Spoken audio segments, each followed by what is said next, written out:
When it comes to building a home from scratch, you're probably going to end up paying more, and negotiating can be tough. Still, there are times when tactically and strategically you'll have a better advantage with a new build. So let's talk about when those times are, and let's talk about the benefits a lot of people don't think about. As much as I'm always talking about how new construction inventory homes are where you'll find the best deals, you can still win with a new build. So let's talk about it. Well, hello, I'm Wendy Pinnell, and when you think about new construction, you're going to get a lower price with a quick move-in home that's already been built, okay? You just are. The builder's losing money on that home that's just sitting there and he's ready to make a deal, right? Still, there are times when it makes sense to build from the ground up. I mean, for example, what if you have to sell your home first before you can buy your new one, right? That's called a home sale contingency. If you're wanting to buy new construction and you have a home sale contingency, it's almost impossible to take advantage of a discounted inventory home. The thing you have to understand is that the whole reason you can get such great deals on inventory homes is because the builders want to close fast and get that home off of their books. I mean, basically, inventory homes cost builders money, so they give you a good deal to get rid of it quickly. Not to accept, a home sale contingency that might draw out closing or end up not even closing at all, right? I mean, contingency offers are not what they want to see at all.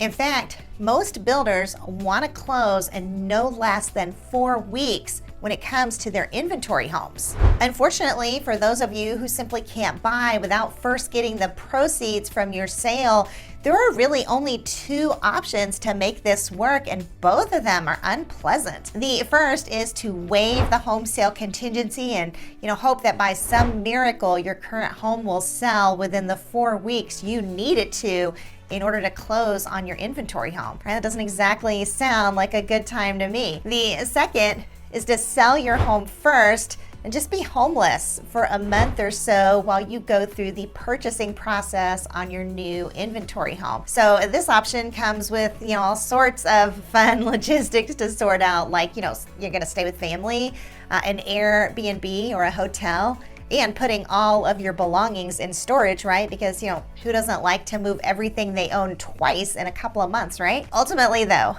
whatever your strategy is, if you're buying an inventory home when you need to sell your current home first, it is going to be stressful. It's going to involve tricky timelines and a lot of inconvenience. Not only are you hoping the timing perfectly aligns for both closings, but you have to juggle the timing of having showings at your home all the time while also scheduling inspections, walkthroughs, and orientations with your new home. So you've got to constantly keep your house clean, and animals removed so that you can leave whenever anyone decides to schedule a showing.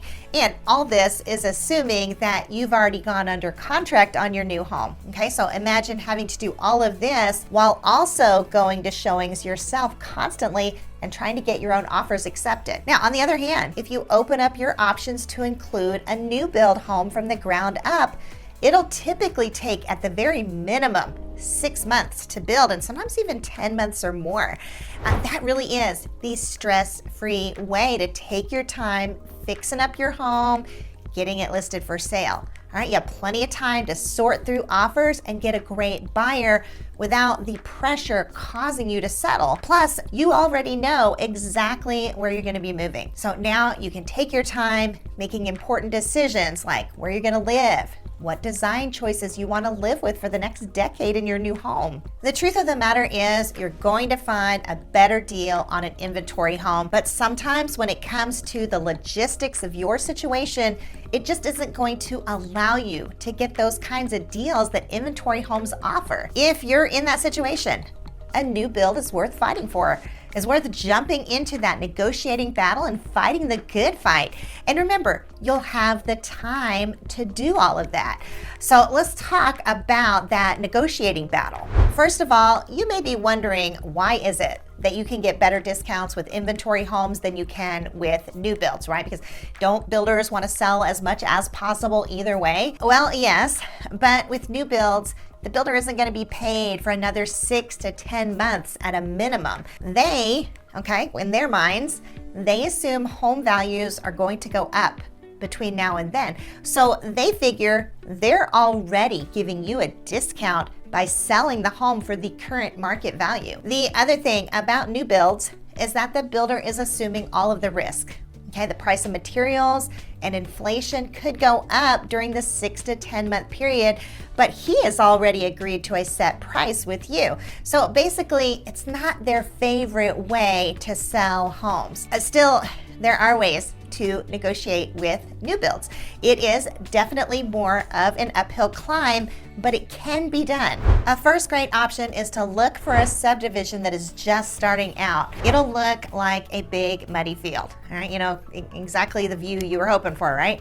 Well, the builders know that. They know buyers are going to see it that way. Now, it's not gonna look that way forever.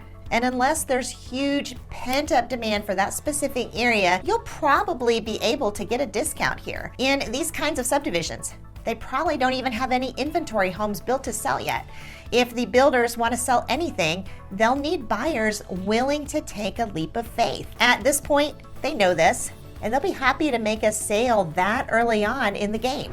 Now keep in mind, you will have to put up with construction vehicles for a year and possibly more, and you'll also likely be paying for HOA fees without any of the amenities you're paying for. So it's not ideal, but getting a discount on a new build may just be worth it. Another option is to look for a community with multiple similarly priced builders, okay? So don't be afraid to pit them up against each other. Sometimes this can be a great way to get that discount you're hoping for, but it's not always a sure deal. All right, the key in these situations is to keep an open mind. You'll want to be open to multiple floor plans and multiple builders. So do not get emotionally attached. The builder may not be willing to give you a discount right now, but things could change in the next few months. And listen, key point, don't start talking about a bunch of design details with the sales consultant when you haven't gotten the deal yet. All right, you never want to let the builder see your eagerness or that you prefer what they have over another builder. Keep the upper hand as much as possible. Take your time going back and forth between the builders and let them know the other builder gives something as standard that they don't, or the builder is charging a lower price for the same size of house. So kind of getting the idea here of how this could work. Okay, your next option to keep an eye out for is multiple communities by the same builder. Okay, so let's just say you're considering Grand Homes or Highland Homes or Perry Homes or whatever your favorite builder is. Go find multiple communities by that builder and do the same thing, okay? Pit the sales consultants this time against each other. Most recently, we found ourselves doing this with Grand Homes, okay? We have a buyer looking throughout the northeast area of Dallas, and we've many Grand Home builders and let them know, hey, we're looking in multiple communities, comparing what they have to offer and how much they're asking for it. Ultimately, though, if you're going to use any of these strategies, you've got to be willing to walk away. Always remember this about Dallas. It has thousands of new construction options and more going up all the time. If a particular community won't budge, but you're willing to keep negotiating and keep looking for the best option, you'll probably end up finding one that will. But if you're not willing to walk away, if you get too emotionally invested in one home, you may not get the deal you're looking for. I know what I'm saying here is a lot of hard work. Okay, but that's what we're here for. And by the way, if we sound like your cup of joe, go check out our questionnaire that you can find in the description section. Okay, if we know negotiating will be tough with new builds, but there are times it makes the most sense, how else can you be tactical with builders who aren't coming down as much in price as you'd like them to? Well, let's take a step back, okay? Think about the basic definition of a new build, all right? You pick the lot, you pick the house, right? Well, if you've seen any of my other videos, you'll know that when buying a house, you want to be the smallest house surrounded by bigger houses, okay? You always want bigger homes, making your home more desirable and more valuable. Buying a custom new build is a great way that you can take advantage of this. All right, you get to pick your where and you get to pick your what. All right. So when you see a neighborhood with huge houses, okay, don't assume that you can't afford to live there. All right. It may just be the perfect neighborhood for you. Start by seeing if that area has available lots and what their lot premiums are. Then see what their least expensive home is. Remember, they probably have a dozen different models to choose from. And since you get to choose which model you want, pick the small one. Or looking at it another way, whatever size of home you've decided to buy, make sure the homes surrounding it are much bigger. Okay, say for example, you've already decided on MI Home Builders and their Acadia model. All right, it has 1,900 square feet. All right, now let's also say you have your heart set on Salina. Well, you know that MI has homes being built in at least 3 communities in Salina. So you can be strategic in picking out which community has the biggest homes and highest prices to try to make your home the best investment it can be. In this situation with MI Homes in Salina, we have the Greenway community with a median square footage of 3,640. Their median sales price is $665,000. Next, you have Sutton Fields with a median square footage of 2,132 and a median sales price of $452,300. The third community is Liliana, and the median square footage is 2,891 with the median sales price of $646,000. Clearly, Greenway will be the best choice with Liliana as a close second. Now, you also want to be mindful of other builders within the communities you've chosen, okay? So going back to our previous example, the builders at Greenway are MI Homes and Impression Homes. The builders at Sutton Fields are Lennar, Stone Hollow, and First Texas Homes.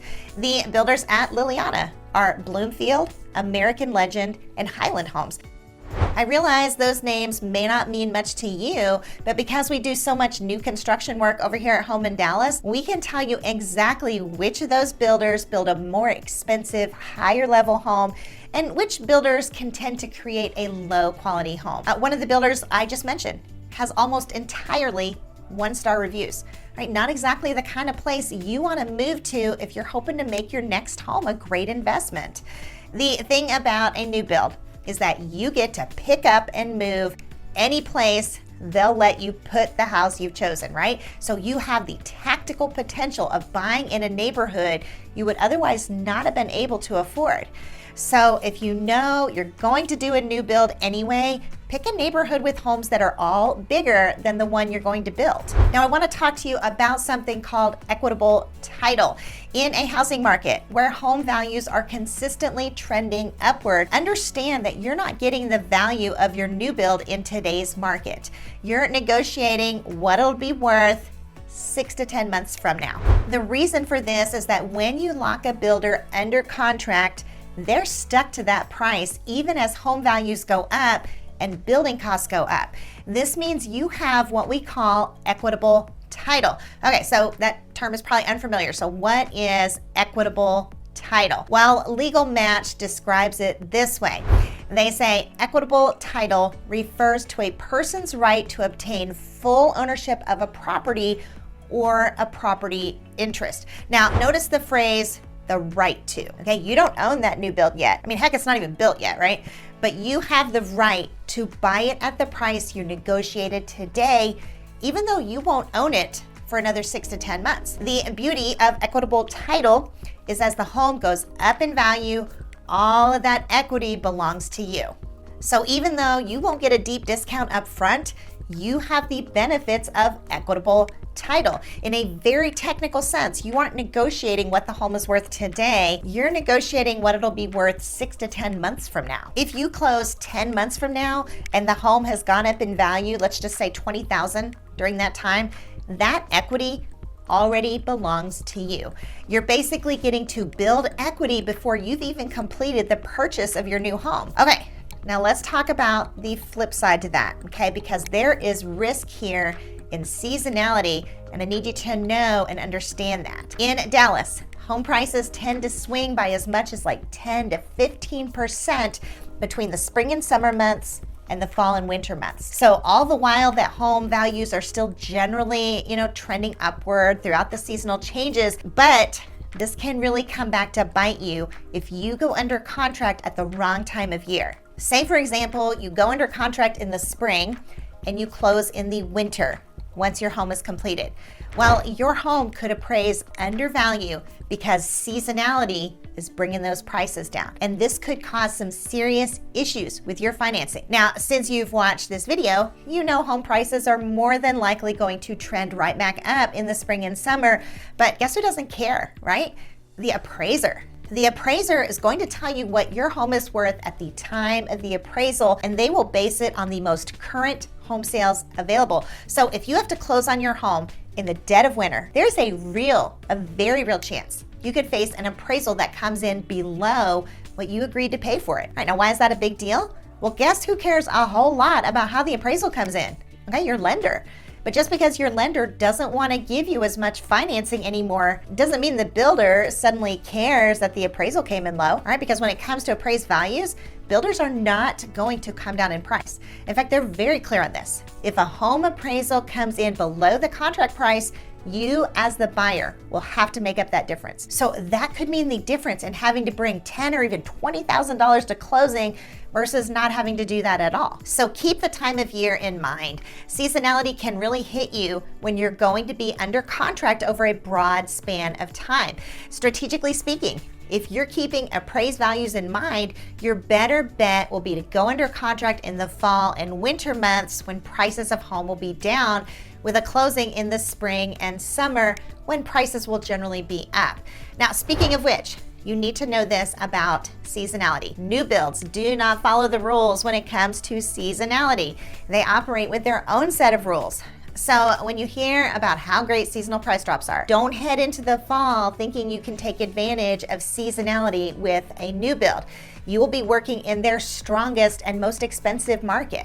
You see, new builds don't follow the rules because buyers aren't moving right when they purchase the home, like they are with most transactions. Since it takes a good 8 to 10 months to build, the high demand season is different than most homes. Most buyers want to move in the summer when their kiddos are out of school. The average build time, 8 to 10 months. So it follows that October and November would be a peak season for going under contract on a new build. On the other hand, the months of January, February, March, right? People aren't going to be ordering as many new builds because people don't want to be moving right after their kiddos start school again, and especially not during the holiday season. So you always want to be strategic in this if you can. All right, ask how long it'll take to build your home and then consider the best time to go under contract. But be aware, you just can't benefit from seasonality like you can with inventory homes. There's too much risk in that appraisal coming in low. Your safest bet, if you're worried about appraisals, is to buy in the late fall, early winter, and close in the spring or summer. But if you don't need to worry about appraised values, right? Maybe you're a cash buyer, you stand a better chance at a good deal in the very coldest part of the winter, okay? So think like late January or February. Seasonality is a very real thing in Dallas, and even though it doesn't give you a huge advantage with new builds, it can give you massive discounts when it comes to inventory homes. In fact, I did an entire video about massive price drops we're seeing this winter. You can watch that video right here. In the meantime, Wendy out.